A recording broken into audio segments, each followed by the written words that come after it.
Hello बच्चों, मैं हूँ सुनीता सक्सेना और मैं आज आपको पढ़ाने वाली हूँ रेस्पिरेशन। तो इसके पहले बच्चों मैं आपसे एक क्वेश्चन पूछना चाहूँगी कि रेस्पिरेशन या श्वसन किसे कहते हैं।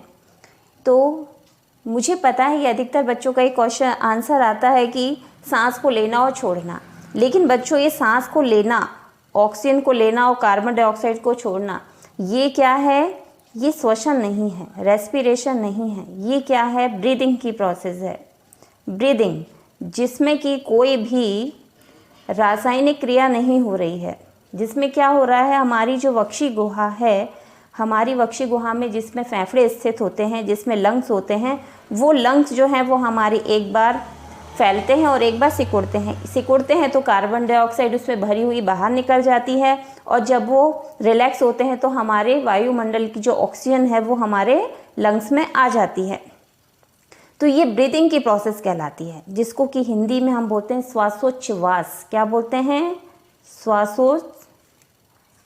श्वासोच्छ्वास। ठीक है।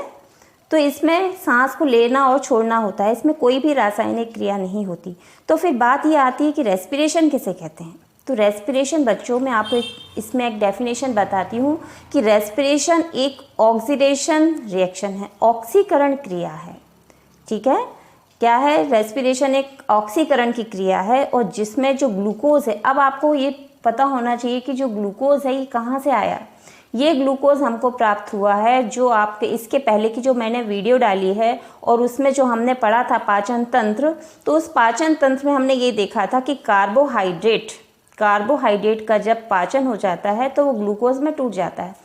अब बात आप सोच रहे होंगे कि ग्लूकोज ही क्यों लेते हैं। तो ग्लूकोज हम इसलिए लेते हैं क्योंकि सबसे ज़्यादा हमको ऊर्जा देने वाला जो पदार्थ है वो ग्लूकोज ही होता है।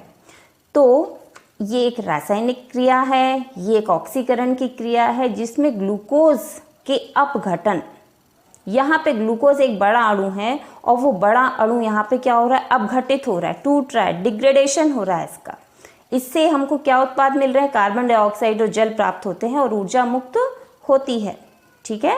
तो यहाँ पर आप देखेंगे, यदि इसका समीकरण हम देखते हैं तो इसका जो इक्वेशन प्राप्त होता है वो होता है C6H12O6। ये क्या है? ग्लूकोज है। ग्लूकोज ऑक्सीजन की उपस्थिति में जब यहाँ पर क्रिया होती है इन दोनों की, तो क्या मिल रहा है हमको? बाय प्रोडक्ट उत्पाद के रूप में हमको मिलता है कार्बन डाइऑक्साइड और जल, और ऊर्जा प्राप्त होती है, जिसमें यहाँ पर बताया है 38 ATP, क्योंकि ये ऑक्सीश्वसन है। ठीक है। तो यहाँ पर ये कौन सी क्रिया है? कैटाबॉलिज्म की क्रिया, टूटने की। बड़ा अणु जो ग्लूकोज का है वो श्वसन की क्रिया में अपघटित हो जाता है और कार्बन डाइऑक्साइड और जल में टूटता है और हमको 38 ATP प्राप्त होती है, ऊर्जा प्राप्त होती है।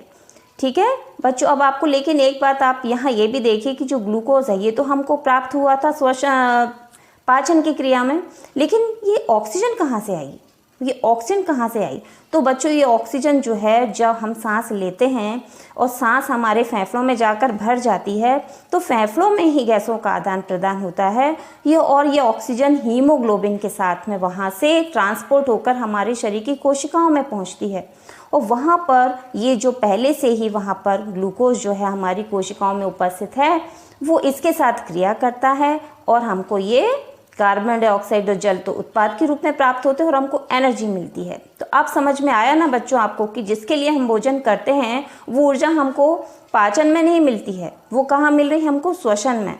ठीक है। और कोशिकीय श्वसन के दौरान मिल रही है, श्वासोच्छ्वास में नहीं मिलती है। तो अब आपको बिल्कुल क्लियर हो गया होगा कि किस प्रकार से ये हमको ऊर्जा प्राप्त होती है। अब आपके एक बहुत इम्पॉर्टेंट क्वेश्चन है जो आता है कि कितने प्रकार की ऊर्जा, कितने प्रकार का श्वसन होता है। तो बच्चों, ये जो प्रकार है श्वसन का वो मुख्य रूप से ऑक्सीजन की उपस्थिति और अनुपस्थिति के आधार पर 2 प्रकार का होता है। ठीक है। अब आप देखिए कि हम आपको इसको पहले बताने के पहले हम आपको समझाना चाहेंगे कि किस प्रकार से ये होता है, प्रकार किस प्रकार से है। तो सबसे पहले तो आपको पता है ग्लूकोज 6 कार्बन वाला है। कैसा है ग्लूकोज? 6 कार्बन वाला जो पूरा एक ये अणु है, एक अणु होता है और ये कहाँ पर क्रिया कर रहा है? हमारे कोशिका द्रव्य में, साइटोप्लाज्म में। तो ये ग्लाइकोलिसिस की क्रिया के फलस्वरूप, ग्लाइकोलिसिस किसे कहते हैं? ग्लूकोज के एक अणु का टूटना, लिसिस यानी टूटना, ग्लाइको यानी ग्लूकोज। तो यहाँ पर ग्लूकोज का एक अणु पायरुविक अम्ल के 2 अणुओं में टूट जाता है। ये कहाँ पर हो रही है ये क्रिया? कोशिका द्रव्य में। आपको पता है ना, कोशिका द्रव्य हम किसे कहते हैं? ये जो कोशिका है यहाँ केंद्रक है, और जितना भी ये वाला जो भाग है, ये भाग क्या कहलाता है? साइटोप्लाज्म कहलाता है। ठीक है बच्चों, तो यहाँ पर ये तो न्यूक्लियस होता है, लेकिन ये साइटोप्लाज्म है। तो यहाँ पर ये ग्लूकोज का एक अणु पायरुविक अम्ल के 2 अणुओं में टूट जाता है, और ये जो क्रिया है ये पूरी तरह से ऑक्सीजन की अनुपस्थिति में ही होती है, क्योंकि यहाँ आवश्यकता ही नहीं है, यहाँ पर ऑक्सीजन की आवश्यकता ही नहीं है, इसलिए यहाँ तक की क्रिया तो कॉमन है। उसके बाद में फिर इसके प्रकार देखे जाते हैं कि ये किसकी, ऑक्सीजन की उपस्थिति में हो रही है या इसकी अनुपस्थिति में हो रही है। ठीक है बच्चों, इसके बाद फिर हम देखेंगे किस प्रकार से ये इसके प्रकार बने हुए हैं। देखिए, अब पायरुविक एसिड के 2 मोल्स मिले हमको, 2 अणु मिले। अब इसके बाद देखा जाता है कि यदि ये पायरुविक अम्ल ऑक्सीजन की उपस्थिति में क्रिया कर रहा है तो इसके उत्पाद हमको मिलेंगे कार्बन डाइऑक्साइड और जल, और एनर्जी प्राप्त होती है।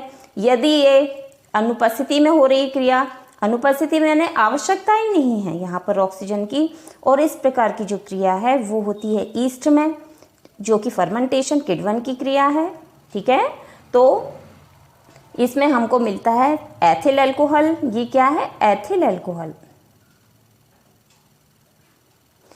और कार्बन डाइऑक्साइड मिल रहा है, और हमको इधर पर ऊर्जा प्राप्त हो रही है। इसी के साथ में मैं आपको और बताना चाहूँगी कि एक क्रिया और होती है जो कि होती है ऑक्सीजन की कमी में। ऐसा नहीं है, पूरी तरह से अनुपस्थित नहीं होती है यहाँ पर ऑक्सीजन, लेकिन यहाँ पर ऑक्सीजन की कमी है, भरपूर ऑक्सीजन यहाँ पर नहीं है।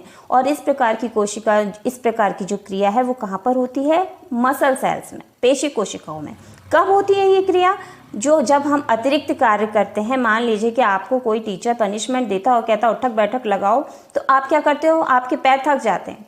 तो क्यों? क्योंकि वहाँ की पेशियाँ जो हैं उनकी पूर्ति नहीं हो पा रही है जितनी आपके पास ऑक्सीजन है, तो वो अतिरिक्त कार्य करना पड़ रहा है। उस समय हमारी पेशियों में दर्द का अनुभव क्यों होता है? क्योंकि वहाँ पे लैक्टिक एसिड का जमाव शुरू हो जाता है। ठीक है, तो वहाँ पर वहाँ की पेशियाँ कौन सी कर रही हैं? वहाँ पर कमी हो रही है, तो वहाँ पर इस तरह से ये वाली क्रिया होती है। ये भी एक तरह का हम ये कहें कि अनाक्सी क्रिया होती है। ठीक है, और उस समय हमको क्या मिलता है? लैक्टिक एसिड और एनर्जी प्राप्त होती है। तो वो वहाँ की भरपाई करने के लिए हमको लैक्टिक एसिड का फॉर्मेशन होता है, हमें ऊर्जा प्राप्त होती है। तो इस प्रकार से हमने ये देखा कि ये जो दोनों क्रियाएं हैं, पेशियों में होने वाली क्रिया और ये जो ईस्ट में फर्मेंटेशन की क्रिया है, ये दोनों ही क्रियाएं कौन सी हैं? ये दोनों ही क्रियाएं कौन सी हैं? एनारोबिक रेस्पिरेशन, अनाक्सी श्वसन। ठीक है, क्योंकि दोनों ही ऑक्सीजन की एब्सेंस में हो रही है या कमी में हो रही है। तो ये दोनों ही क्रियाएं क्या कहलाती हैं? एनारोबिक रेस्पिरेशन या अनाक्सी श्वसन। और ये वाली क्योंकि चूंकि ऑक्सीजन की उपस्थिति में हो रही है, माइटोकॉन्ड्रिया में हो रही है। माइटोकॉन्ड्रिया आपको पता है कोशिका के भीतर पाया जाता है, पावर हाउस कहलाता है। तो इसमें ये ऑक्सीश्वसन कहलाती है। अब आपको बच्चों क्लियर हो गया होगा कि किस प्रकार से ये इसके प्रकार होते हैं। और मैंने इसलिए इस प्रकार से आपको बताया क्योंकि आपके में आता है कि जो ग्लूकोज है उसके अपघटन के भिन्न भिन्न कितने पैथवेज हैं, कितने उसके पथ हैं। तो आपके इसमें से 2 आपको क्लियर हो जाएगा। अब इसी से लगा हुआ अब आपको मैं बताती हूँ कि यदि पूछा जाता है कि ऑक्सीश्वसन किसे कहते हैं, अनाक्सीश्वसन किसे कहते हैं, तो आप यहाँ पे मैं जो बोल रही हूँ देखिए कैसे मैं बता रही हूँ कि ऑक्सीश्वसन वह श्वसन है जो कि ऑक्सीजन की उपस्थिति में होता है। ठीक है, एक तो ये हो गया। फिर हम कहते हैं कि इस श्वसन में भोज्य पदार्थ का या फूड का पूर्ण ऑक्सीकरण होता है। क्लियर। तीसरा है ये जो ऑक्सीश्वसन की क्रिया है ये हमारे कोशिका द्रव्य में और माइटोकॉन्ड्रिया दोनों में ही होती है। नेक्स्ट है इसमें ज़्यादा एनर्जी मुक्त होती है या रिलीज होती है। कितनी होती है? 38 ATP या 673 किलो कैलोरी ऊर्जा हमको प्राप्त होती है। और इस प्रकार का श्वसन करने वाले जीवों को या एनिमल्स को हम क्या बोलते हैं? एरोब्स या ऑक्सीजीव।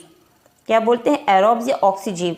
और इसके जो उत्पाद के रूप में प्राप्त होता है वो हमको होता है कार्बन डाइऑक्साइड और जल। ठीक है, तो ये क्या हो गया? यदि आता है कि ऑक्सीश्वसन किसे कहते हैं तो फिर ये आप पूरा आप लिख देंगे तो आपका कवर हो जाएगा।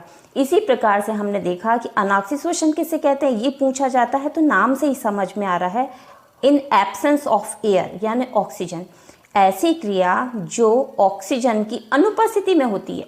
ठीक है, और इस प्रकार की क्रिया में जो भोज्य पदार्थ है उसका अपूर्ण ऑक्सीकरण होता है या इनकम्प्लीट ऑक्सीडेशन होता है। नेक्स्ट है, ये जो क्रिया है ये केवल साइटोप्लाज्म में ही होती है, माइटोकॉन्ड्रिया में जा ही नहीं पाती, क्योंकि माइटोकॉन्ड्रिया में जितने भी एंजाइम्स हैं वो सब ऑक्सीजन की प्रेजेंस में क्रिया करते हैं, इसलिए ये क्रिया साइटोप्लाज्म में ही समाप्त हो जाती है।